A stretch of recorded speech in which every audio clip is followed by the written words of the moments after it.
तेज बारिश हो रही थी। रात का अंधेरा गांव की गलियों पर जैसे चादर तान कर बैठा था। गांव के आसपास खेत सूखे पड़े थे और पेड़ों की टहनियां कहीं दूर से छू छू कर अजीब सी आवाजें निकाल रही थी, जैसे कोई अनजानी ताकत धीरे धीरे अपने कदम आगे बढ़ा रही हो। उसी रात एक बस गांव की ओर आ रही थी। उसमें बैठा था अमन। शहर में उसकी नौकरी चली गई थी। रहने को घर नहीं, खाने को दाना नहीं। वो तो बस टूटी उम्मीदों का सहारा लेकर अपने गांव लौट रहा था, अपने माँ बाप के पास, जो गांव के ही एक पुराने घर में रहती थी।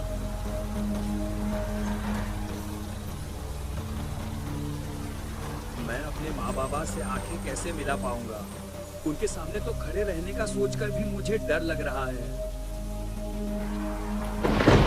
अमन बेचैन था, क्योंकि आज से ठीक 2 साल पहले जो अमन अपने सपनों को पूरा करने के लिए अपने माँ बाप को छोड़कर शहर चला गया था, आज अपनी खस्ता हालत की वजह से अपने माँ बाप के पास ही वापस लौट रहा था। अमन के चेहरे पर थकेपन, बेचैनी और पछतावे के भाव थे। अरे यार, इतनी रात में ये खटारा बस ही मिली थी मुझे। कब से बस में बैठा हूँ लेकिन अभी तक गांव नहीं पहुंचा। पता नहीं किस जन्म में घर जा पाऊंगा।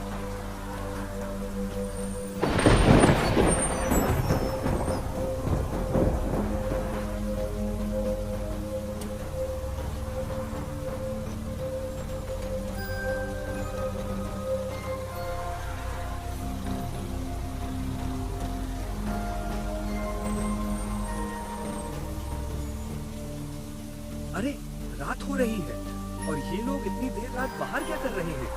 शायद हो सकता है गांव में भी ऐसा ही होता हो। मैं तो शहर में रहता हूँ। उधर शहर में भी तो देर रात तक लोग बाहर घूमते रहते हैं। मैं फालतू में ही कुछ भी सोच रहा हूँ।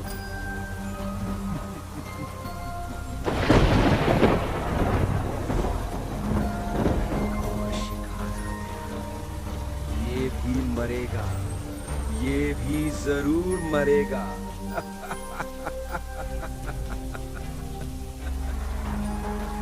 उस बूढ़े की आवाज इतनी तेज थी कि बस में बैठे अमन के कानों तक पहुंच गई। ये बूढ़ा सठिया गया लगता है। ये किसको मारने की बात बोल रहा है? पागल कहीं का। बस में बैठे बाकी लोग भी बातें कर रहे थे। लोग इधर उधर देख रहे थे। अरे ये क्या? ये किसकी आवाज है? गांव में तो सन्नाटा फैला हुआ है। फिर ये किसकी आवाजें आ रही हैं? हो सकता है कोई जंगली जानवर हो। गांव में तो जंगली जानवर घूमते ही रहते हैं। वैसे भाई, तुम कहाँ जा रहे हो? अरे चाचा, बस इसी गांव में। बस जल्दी से बस स्टॉप आ जाए तो इस खटारा बस से छुटकारा हो। की आवाज से तो मेरे कान फट गए। वैसे आप बताइए, आप कहाँ जा रहे हो? मैं भी पड़ोसी गांव से ही हूँ। हमें तो शायद अभी 1-2 घंटे लग जाएंगे पहुँचने में। हम भी बहुत परेशान हो गए हैं इस खटारा बस से। लोग बातें कर ही रहे थे कि तभी बस ड्राइवर ने ब्रेक लगा दिए। भीलगढ़, भीलगढ़, भीलगढ़। भीलगढ़ गांव वाले उतर जाओ। भीलगढ़ बस स्टॉप आ गया। अपने गांव का नाम सुनकर अमन बस से नीचे उतर गया। साथ में कुछ लोग और भी बस से नीचे उतरे थे। जैसे ही लोग बस से नीचे उतरे, बस फिर से चलने लगी और आगे बढ़ गई।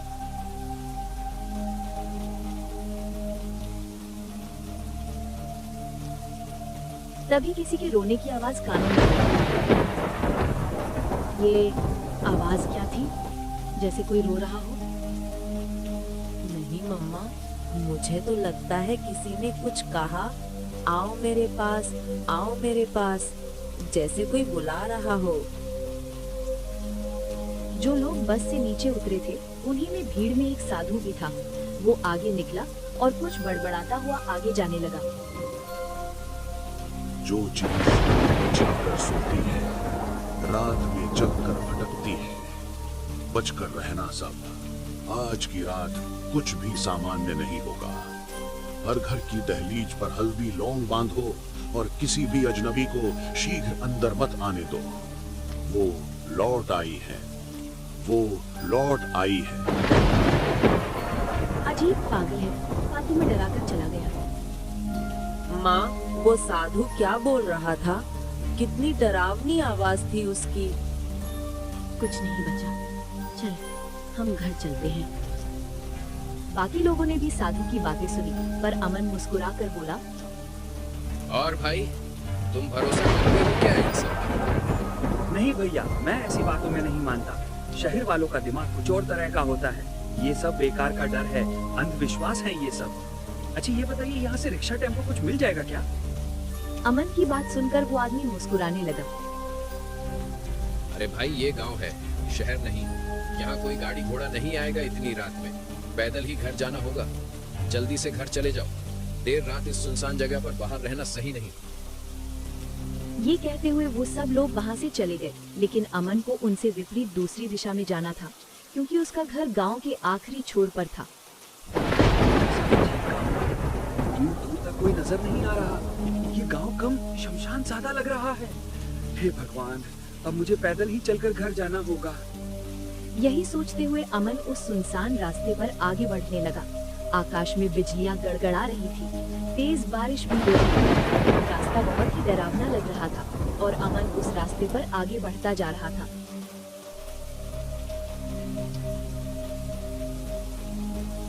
कैसा भयानक रास्ता है। पहले तो उस खटारा बस ने दिमाग खराब कर दिया और अब ये डरावना रास्ता। हे भगवान, ये सब मेरे साथ ही क्यों होता है? अमन अपने मन ही मन बड़बड़ा रहा था कि तभी पीछे से किसी की धीमी आवाज आने लगी, जैसे कोई लड़की अमन को बुला रही हो। अमन, कहाँ जा रहे हो? मेरे साथ नहीं चलोगे? आवाज सुनकर अमन तुरंत पीछे मुड़ा, कौन है? कौन मेरा नाम पुकार रहा है? लेकिन वहाँ कोई नहीं था। अमन के दिल में अब खौफ पैदा होने लगा था कि वो आवाज आखिर किसकी थी, और जब वहाँ कोई नहीं था तो वो आवाज कहाँ से आ रही थी। यही सब सोचते हुए अमन अपने कदम जल्दी जल्दी आगे बढ़ाने लगा और आखिरकार वो अपने घर पहुँच गया। शुक्र है, मैं घर पर सही सलामत पहुंच गया। मेरी तो जान ही निकल गई थी। अपने घर को अपने सामने देखकर अमन थोड़ा खुश हुआ। उसने अपने कदम आगे बढ़ाए। अमन ने जो देखा वो देखकर अमन का दिल सहम गया। उस आधी घनी रात तेज बारिश के बीच उसकी माँ बिमला आंगन में बैठी हुई थी और जोर जोर से रो रही थी। उसकी रोती आंखों में कुछ असहज सा भाव था, शायद कोई बहुत बड़ा दर्द। अमन ने किसी अनहोनी के डर से धीमे से अपने कदम आगे बढ़ाए और अपनी माँ के पास जाकर कहा, माँ, क्या हुआ? तुम इतनी रात के आंगन में क्यों बैठी हो और तुम रो क्यों रही हो? अमन की आवाज सुनकर उसकी माँ ने अपना चेहरा ऊपर उठाया और अजीब सी नजरों से अमन को ऊपर से नीचे तक देखा। अमन बेटा, तू आ गया? हाँ माँ, मैं वापस आ गया। लेकिन तुम यहाँ बारिश में क्यों बैठी हो? बेटा, वो तुम्हारे बाबा इस दुनिया में नहीं रहे। अपनी माँ की बात सुनकर अमन के पैरों तले से जमीन खिसक गई। उसे लगा मानो उसकी दुनिया उजड़ गई हो। क्या? बाबा? बाबा अब नहीं रहे? लेकिन ऐसा कैसे हुआ? कुछ दिन पहले ही तो उनसे बात हुई थी। उनको मैंने बताया था कि मैं वापस घर आ रहा हूँ। वो तो बहुत खुश थे। फिर ये अचानक ऐसा कैसे हो गया? अमन की बात सुनकर उसकी माँ जमीन से उठ खड़ी हुई और अमन की तरफ देखकर कहा, क्या तेरी उनसे बात हुई थी? लेकिन उन्होंने तो मुझे कुछ भी नहीं बताया था। हाँ माँ, वो उनसे मैंने ही कहा था। आप मुझसे नाराज थी, इसीलिए मैं आपको सरप्राइज देना चाहता था। लेकिन ऐसा कुछ हो जाएगा इसका मुझे अंदाजा भी नहीं था। होता है, कभी कभी हम जो नहीं सोच पाते हैं वो ही होता है। आप ये क्या बोल रही हो माँ? अब बताओ ना, आखिर बाबा के साथ क्या हुआ था? वो हम सबको ऐसे छोड़कर नहीं जा सकते। क्या तू सच में जानना चाहता है उस रात उनके साथ क्या हुआ था? हाँ, मुझे जानना है कि आखिर बाबा के साथ क्या हुआ था। ठीक है, अगर तुझे जानना ही है तो सुन। उस रात तेरे बाबा पड़ोसी गांव की एक शादी में शरीक होकर वापस लौट रहे थे। उनके साथ उनका एक दोस्त श्यामलाल भी था। दोनों जंगल के रास्ते से वापस आ रहे थे, लेकिन तभी तेरे बाबा को एक आवाज सुनाई दी। तेरे बाबा और श्यामलाल ने आवाज का पीछा किया। वो आवाज एक कुएं से आ रही थी। जब तेरे बाबा ने कुएं में नीचे झांक कर देखा तो उसी वक्त एक डरावने साए ने उन्हें कुएं में खींच लिया। ये देखकर श्यामलाल वहाँ से भाग खड़ा हुआ और गांव में ये बात बताई। तो फिर क्या हुआ? क्या गांव वालों ने बाबा को ढूंढने की कोशिश नहीं की? नहीं, उस कुएं के पास कोई नहीं जाता। गांव में लोग उस कुएं और हवेली के रहस्य से खौफ खाते हैं। किसी में इतनी हिम्मत नहीं कि वो सच्चाई का पता लगा सके। तो क्या आपने भी बाबा को ढूंढने की कोशिश की? अमन का सवाल सुनकर निर्मला ने अपनी आंखें फेर ली। मैंने की थी, मैं उस जगह गई थी, लेकिन वहाँ कोई कुआं नहीं था। अच्छा अब चल, अंदर चलते हैं, तो भीग रहा है, बीमार पड़ जाएगा। अपनी माँ की आवाज सुनकर अमन को बहुत अजीब लगा। उसकी माँ का बर्ताव ऐसा लग रहा था मानो उन्हें बाबा के जाने का कोई दुख ही नहीं था। खैर, अमन भी अपनी माँ के पीछे पीछे अंदर आ गया। आज कुछ अजीब हुआ था। बाजार से लौटते समय लोगों ने कहा कि कुएं के पास अजीब सी रोशनी दिखी और एक औरत ऊंची आवाज में गाती रही, पर वहाँ कोई नहीं मिला। अमन ने माँ को धीरे से कहा, चिंता मत करो माँ, मैं बाबा का जरूर पता लगा लूंगा। सब ठीक हो जाएगा, आप चिंता मत करो।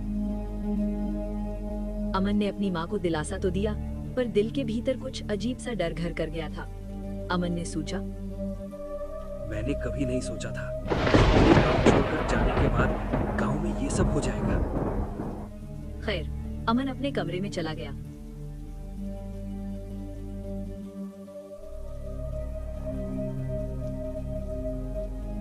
वो कमरा ठीक वैसा ही था जैसा कई साल पहले वो छोड़कर गया था। आज इतने साल हो गए और माँ बाबा ने मेरा कमरा ठीक वैसा ही रखा है जैसा मेरे शहर जाते वक्त था। इसी तरह रात गहराने लगी। अमन भी अपने बिस्तर पर सो गया। तकरीबन आधी रात का वक्त था। गांव की हवाओं में अचानक बदलाव आने लगा। पहले जो आवाजें धीमी थी अब तेज हो चुकी थी। कुछ अजीब सी चीखों ने माहौल को बहुत ही भयानक बना दिया था। तभी एक तेज आवाज हवा में गूंज उठी, अमन, लौट आओ मेरे पास। वो आवाज सुनकर अमन की नींद टूट गई। उसने चारों तरफ देखा, खिड़की खुली थी। ये क्या? मुझे अच्छे से याद है, मैंने सोने से पहले ये खिड़की बंद की थी, लेकिन ये अपने आप कैसे खुल गई? उसी वक्त वो आवाज फिर से सुनाई। अमन, मेरे साथ नहीं चलोगे? अमन अपने बिस्तर से उठा। उसने खिड़की से झांक कर देखा। गांव के बीचों बीच वाली पुरानी हवेली की खिड़कियां अंधेरे में चमक रही थी, जैसे किसी ने वहां मोमबत्ती जलाई हो, पर रास्ता एकदम खाली था। ये क्या? ये हवेली तो कई सालों से सुनसान पड़ी थी, फिर ये रोशनी कैसे? क्या कोई उस हवेली में रहता है? कहीं मेरे बाबा तो वहाँ नहीं होंगे? अमन के मन में हजारों सवाल दौड़ रहे थे, लेकिन तभी उसकी नजर अंधेरे में चलती हुई एक औरत पर पड़ी। पहले तो वो साफ नजर नहीं आई, लेकिन गौर से देखने पर अमन को उसका चेहरा साफ साफ नजर आया। माँ, ये माँ इतनी रात को कहाँ जा रही है? इतनी तेज बारिश हो रही है और माँ बिना बताए उस वीरान रास्ते पर क्या कर रही है? कहीं बाबा की तलाश में तो नहीं? अमन ने ठान लिया कि वो जानने जाएगा कि आखिर सच क्या है, उस हवेली में कौन है और आखिरकार उसकी माँ कहाँ जा रही थी। आज कुछ भी हो जाए, मैं सच का पता लगा कर ही रहूंगा। यही सोचकर अमन ने टॉर्च उठा ली और घर से बाहर निकल गया।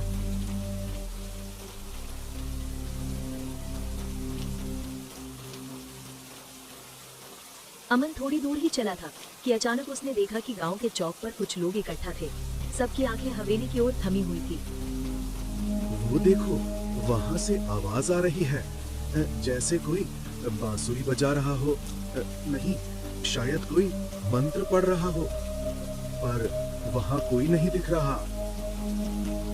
क्या हमें देखना चाहिए कि आखिर उस हवेली का राज क्या है? पागल हो क्या? भूल गए उस हवेली और कुएं का राज?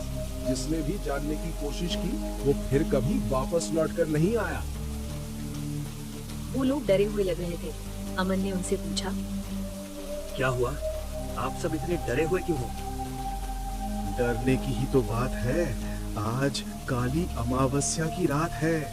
आज की रात उस हवेली से काले साए बाहर निकलते हैं और फिर गांव में जो कोई भी उनके हत्थे चढ़ जाता है उसे वो कुएं में अपने साथ ले जाते हैं। कुएं में? लेकिन कौन सा कुआं? और वो कुआं कहाँ है? वो कुआं मौत का कुआं है। वो कहाँ है ये तो कोई नहीं जानता। ऐसा सुना है जब भी वो कुआं किसी की मौत लिखता है तो उससे वो कुआं नजर आता है। वो खुद अपने शिकार को अपने पास बुलाता है और फिर उसे निगल जाता है। चुप हो जाओ, उस कुएं की बात मत करो। कहीं ऐसा ना हो वो कुआं हम सबको भी निगल जाए। ये सब आप लोगों का वहम है। मैं शहर में रहता हूँ, मुझे ये भूत प्रेत पर कोई भरोसा नहीं है। मैं इस हवेली और उस कुएं का राज जानकर ही दम लूंगा। तुम अगर अपने आप को बड़ा तीस मार हाँ समझते हो तो हाँ जरूर जाओ जाओ, लेकिन हमें मरने का कोई शौक नहीं है। चलो भाइयों, अपने अपने घरों में घुस जाओ, वरना आज की रात कोई नहीं बचेगा। ये कहते हुए वो सभी लोग अपने अपने घरों की तरफ चले गए। अमन अब अकेला था, दूर दूर तक कोई नहीं था। आज कुछ भी हो जाए, इस हवेली और कुएं का राज तो मैं खोल कर ही रहूंगा। और हवेली के करीब जाने लगा। अमन जब हवेली के पास पहुंचा तो वो हवेली बहुत ही डरावनी लग रही थी। ऐसा लग रहा था मानो वो कुछ कहना चाहती हो, कुछ बताना चाहती हो। ये हवेली देखकर तो ऐसा लगता है जैसे मैं यहाँ पहले भी आ चुका हूँ। तभी हवेली के वो बड़े बड़े दरवाजे अपने आप खुल गए और अंदर से एक हल्की आवाज आ रही थी। ठीक गाने की आवाज नहीं, मगर सुरों में कुछ अजीब टिक टिक था, जैसे कोई पुराना घड़ी का घंटा बज रहा हो। अमन हवेली के अंदर गया, वो आवाज और भी तेज हो गई। कौन है? ये आवाज किसकी है? बाहर आओ। अमन की आवाज हवेली में गूंज उठी, लेकिन वो आवाज अब भी नहीं रुकी, बल्कि और भी तेज हो गई। कौन है वहाँ? बाहर आओ, वरना मैं पुलिस बुलाऊंगा। अब भी आवाज नहीं रुकी। अब उस आवाज के साथ कुछ शब्द भी सुनाई देने लगे। अमन, मेरे प्यारे अमन, तुम लौट आए, तुम लौट आए। मैं कब से तुम्हारा इंतजार कर रही थी, लेकिन तुमने इतना वक्त लगा दिया। कोई इतना भी इंतजार करवाता है भला? वो आवाज बहुत मासूम सी लग रही थी, मानो उसमें सालों का दर्द छिपा हो, पर उसमें जहर घुला था जो धीरे धीरे अमन के दिमाग को भटका रहा था। अमन और अंदर गया।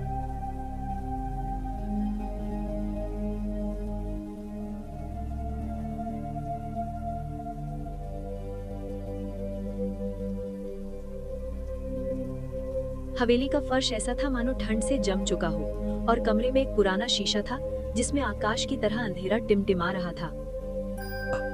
ये क्या? ये कैसा शीशा है? इतना काला शीशा तो मैंने आज तक नहीं देखा। तभी अमन ने शीशे की परछाई के पीछे एक और परछाई देखी, एक पतली, लंबी और डरावनी परछाई। अमन डर गया। उसने डरकर जल्दी से पीछे मुड़कर देखा, लेकिन वहाँ कोई नहीं था। पर शीशे में जो दिखाई दे रहा था वो असलियत से अलग था। वो पीछे खड़े किसी इंसान की परछाई नहीं थी, बल्कि वो परछाई खुद जिंदा थी। ये कैसे हो सकता है? मेरे पीछे तो कोई भी नहीं है, फिर ये शीशे के पास परछाई किसकी है? तभी वो आवाज फिर से गूंज उठी। अमन, तुमने भी मुझे धोखा दिया, तुम भी मुझे छोड़कर चले गए। ये तो गलत बात है ना? वो आवाज अब पास आ चुकी थी। अब तुम मेरे साथ ही होगे हमेशा। अचानक पूरी हवेली में एक डरावनी हंसी गूंजने लगी।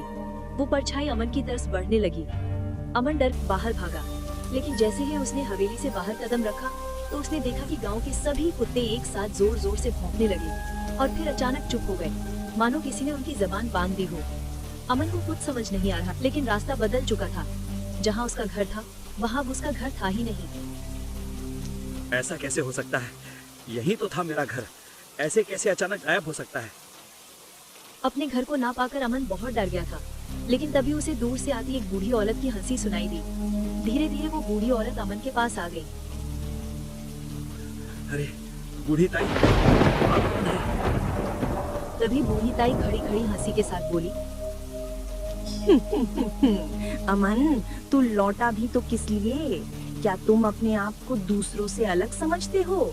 तुम्हें लगता है कि तुम हवेली और उस कुएं का रहस्य जान सकते हो? तो ऐसा कभी नहीं होगा। क्यों नहीं? वो कुआं मेरे बाबा को निगल गया, मैं उस कुएं का राज किसी भी हालत में पता करके ही रहूंगा। पता लगाओगे?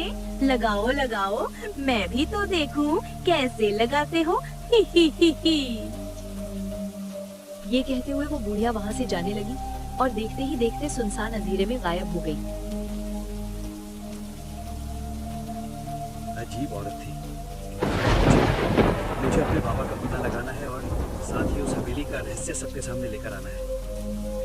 अमन आगे बढ़ने लगा। चारों तरफ से रोने चीखने की आवाजें आ रही थी।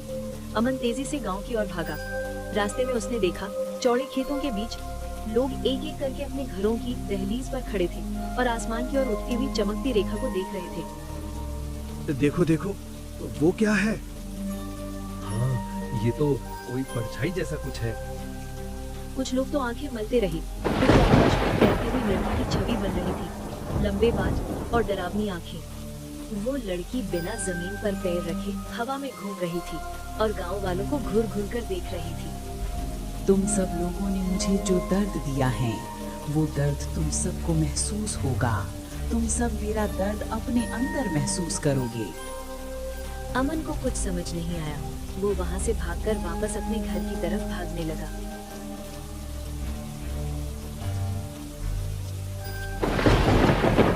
इस बार उसका घर उसी जगह पर था जहाँ से थोड़ी देर पहले वो घर गायब हो चुका था।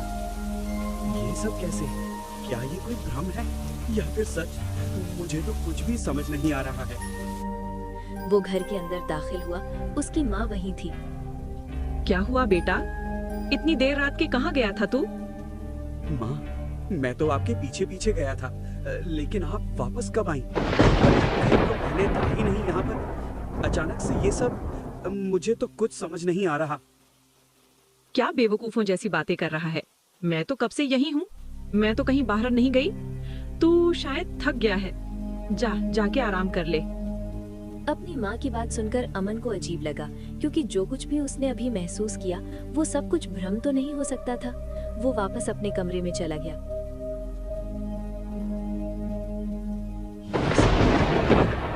जब से गांव में वापस आया हूँ ऐसा लग रहा है मानो ये मेरा गांव है ही नहीं, ये कुछ और ही है। यही सब सोचते हुए अमन फिर से सो गया। अचानक अजीब सी आवाज से उसकी नींद खुल गई। उसने चारों तरफ देखा। वो शमशान में था। ये क्या? ये कौन सी जगह है? मैं यहाँ कैसे आ गया? अमन डर गया। वो उठकर चारों तरफ बाहर निकलने का रास्ता ढूंढने लगा, लेकिन उसे बाहर निकलने का कोई रास्ता नहीं मिल रहा था। ये क्या हो रहा है मेरे साथ? कुछ समझ नहीं आ रहा। ये गांव है कि भूत खाना? अमन वहीं बैठकर रोने लगता है। तभी उसके सामने उसी मौसम बदली लड़की ने नकाब हटाकर चेहरा दिखाया, पर वो असल इंसान नहीं थी। उसका चेहरा कटा हुआ और उसकी आंखों में कोई पुराना दर्द था। वो बोली, अमन, क्या तुमने मुझे पहचाना? जब अमन ने उस लड़की को देखा तो अमन की याद में झटका सा लगा। उसे अचानक याद आया कि बचपन में पुरानी हवेली के पीछे एक कुआं था जहाँ कभी एक बच्ची खेलते खेलते गिर गई थी और गांव वालों ने उसे ढूंढा तक नहीं था क्योंकि लोग उसे नाजायज समझते थे। तब से गांव के कुछ बूढ़े लोग कहते थे कि हवेली उसी की हो चुकी है। हाँ, मुझे याद आया। तुम तो रूही हो ना, जो मेरे साथ बचपन में खेला करती थी? हाँ अमन, मैं वही रूही हूँ, तुम्हारी दोस्त। लेकिन रूही, तुम्हारे साथ क्या हुआ था? तुम कुएं में कैसे गिर गई थी? और तो और हवेली के लोगों ने भी तुम्हें ढूंढने की कोशिश नहीं की। हाँ, क्योंकि मेरी मौत की वजह उसी हवेली के लोग थे, तो वो भी मुझे क्यों ढूंढते? क्या हवेली के लोग तुम्हारी मौत के जिम्मेदार थे? हाँ, क्या तुम्हें मनोहर याद है?